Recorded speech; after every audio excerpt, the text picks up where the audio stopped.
ملا محمد یعقوب مجاهد په دانګام ولسوالۍ کې د ډیورن کرښې په اوږدو کې لا پراتو پوستو لیدنه وکړه. او وروستۍ خبره دا چې رئیس الوزرا په ابوظبي کې د متحده عربي اماراتو له مشر سره وکتل. سلام ستړي مشئ پام وکړئ د یاران ټي وي یوټیوب چینل څخه دوه تازه او مهمو خبرونو ته. ملا محمد یعقوب مجاهد په دانګام ولسوالۍ کې د ډیورن کرښې په اوږدو کې لا پراتو پوستو لیدنه وکړه.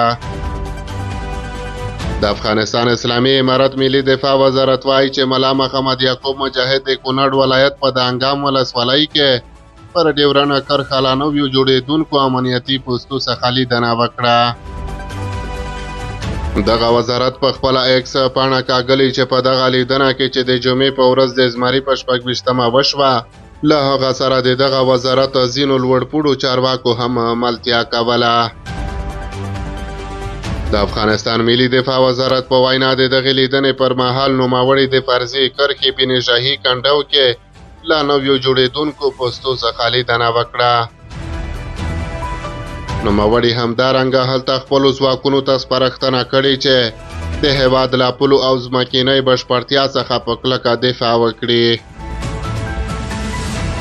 د افغانستان ملي دفاع وزارت لیکي چې نوموړي د نورو نویو پوستو د جوړولو ترڅنګ د نورو هر اړخیزو امکاناتو او اکمالاتو د ترسره کولو ژمنې هم وکړې.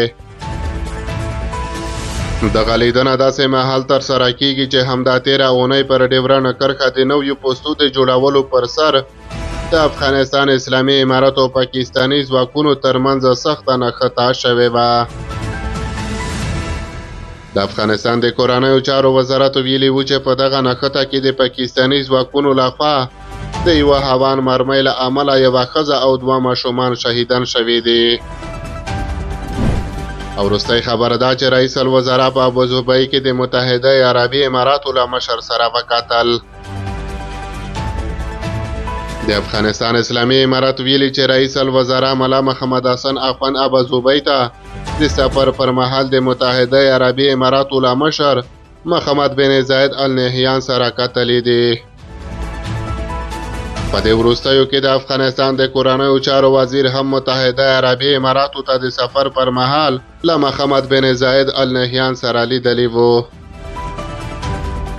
د افغانستان اسلامي امارت چارواکو تر اوسه د دغه سفر د وخت او هدف په اړه څه نه دي ویلي.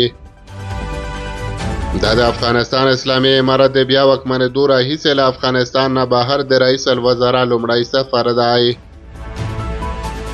د خپرو شویو عکسونو له مخې د سراج الدین حقاني ورور انس حقاني هم په دغه سفر کې له ملا محمد حسن اخوند سره ملګری دی.